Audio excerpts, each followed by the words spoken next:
So guys, greeting from Houston, Texas. This is Mike from AT Astro, Era of Truth, Aspect and Relationship Astrology. And on this astrological segment, I'd like to talk about one of my favorite placements, and one that I've gotten actually quite a few questions about. The North Node in the 8th house, and what this means, what this implies, and how you can, if you have this placement, use this energy to fulfill your karmic life purpose.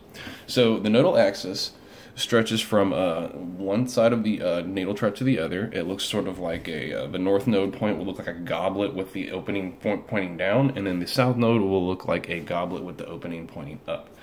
The south node represents something that you mastered in the past life, an area of life that you're very well versed at, but in this next life, you need to learn from those past life lessons and move towards the opposite end of the axis, the north node, in order to realize karmic growth. And when you are looking at the nodal axis, you generally want to focus on the house that it falls in. So knowing your birth time and inputting that into astro.com will give you, the most accurate, view of where it lands. The sign that it falls in is important because it sort of colors the interpretation of what the nodal axis implies and means, but the house is far more important. So when you're talking about the 8th house, one of the darkest, most mysterious houses in the zodiac, you are looking at the house that rules almost like everything dark. I mean, talking about it rules sex, and I don't mean like fun sex, I mean like good shit. It rules secrets. You find drugs in the 8th house. You find secrets in the 8th house. Not secrets that are kept from you, but secrets that you keep from others. You find cops, crime, taxes, shared resources. Basically, it's if you want to look at the progression of the houses through the chart, the 7th or the 5th relates to like dating and romance. The 7th relates to relationships and partnerships, the whole point up to getting married and deciding that, we're going to work together. And then the 8th house represents all the nitty gritty bullshit that happens after you get married. The secrets, the jealousy, the possessiveness, the potential obsessiveness, the lies.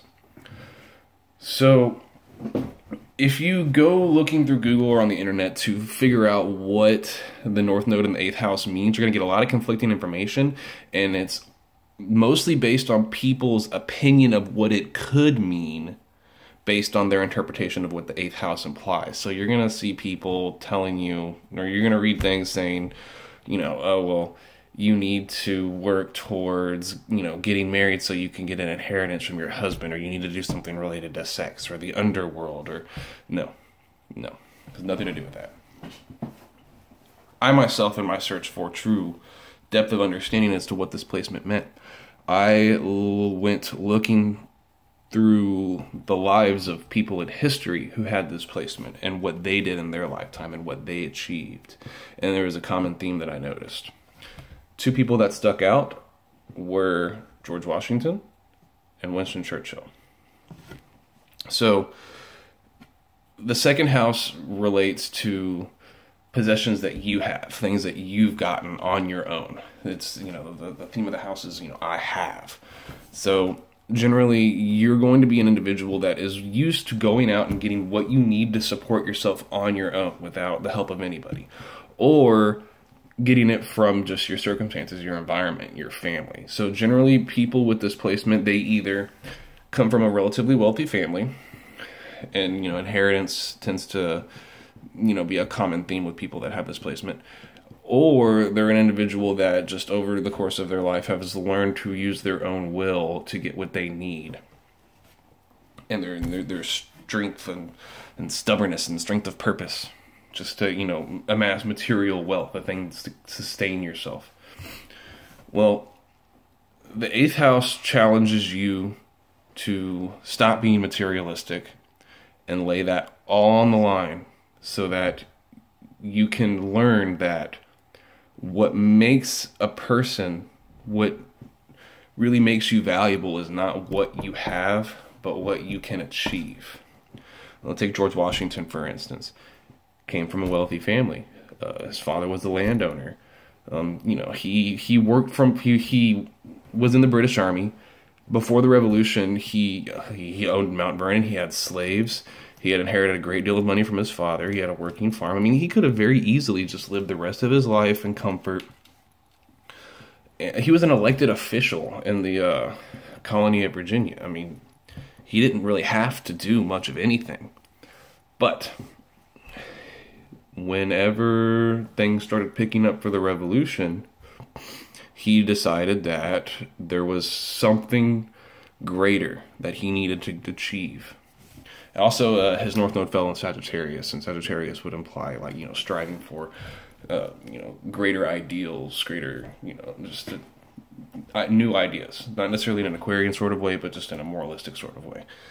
And he put everything on the line. He donated all of his money to helping with the revolution. He signed his own death warrant by signing the Declaration of Independence. He basically put himself in a position to where it's like, all this stuff that I have, all this money that I've amassed, it's not worth anything. He put it all on the line for something better.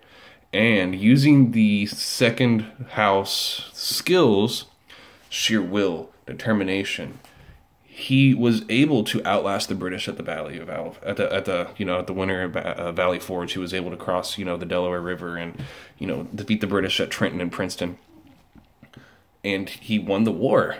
And he had to do this through working with others as well. I mean, he had to organize the resources of, the United States government and the Constitutional Congress and work with others so that he could achieve something greater than what he had had before. The big lesson about this placement is, what are you willing to do to get something better? How much are you willing to put on the line? What are you willing to live like nobody will to do what nobody can? And it's a powerful placement. It really is. If you can really embrace those qualities. And it's not an easy placement to have. Winston Churchill was the same. He came from an aristocratic family. He had, position within Parliament. He was the, what's called, Vice Lord Admiral of the Admiralty in the British Navy. He had position. He had wealth. He didn't really need to do much. But when World War II broke out and Neville Chamberlain, the Prime Minister at the time, wasn't able to meet the challenge of the growing threat of the Germans, everything sort of fell into his lap. He was nominated Prime Minister. He had to basically make a decision, or he had to put himself in a spot. It was like, look, it's do or die. You've got to organize the resources of your country. You've got to work with whoever you can. And if you don't succeed, you will die. It's that like the 8th house is that intense. It is life or death. Or at least it can feel that way. So basically the 8th house, it challenges you to burn your bridges and to pick a direction and move forward and put yourself in a spot where it's like, I'm going to do this. I'm going to move for something better, something that goes outside of my comfort zone. Fuck materialism. Fuck the possessions that I have. What I have doesn't matter. Watch what I can do. That's the power of North Node in the 8th house. So I hope this was helpful. I do consultations. Just feel free to private message me or just get a hold of me in some way. We'll work it out. So thank you so much.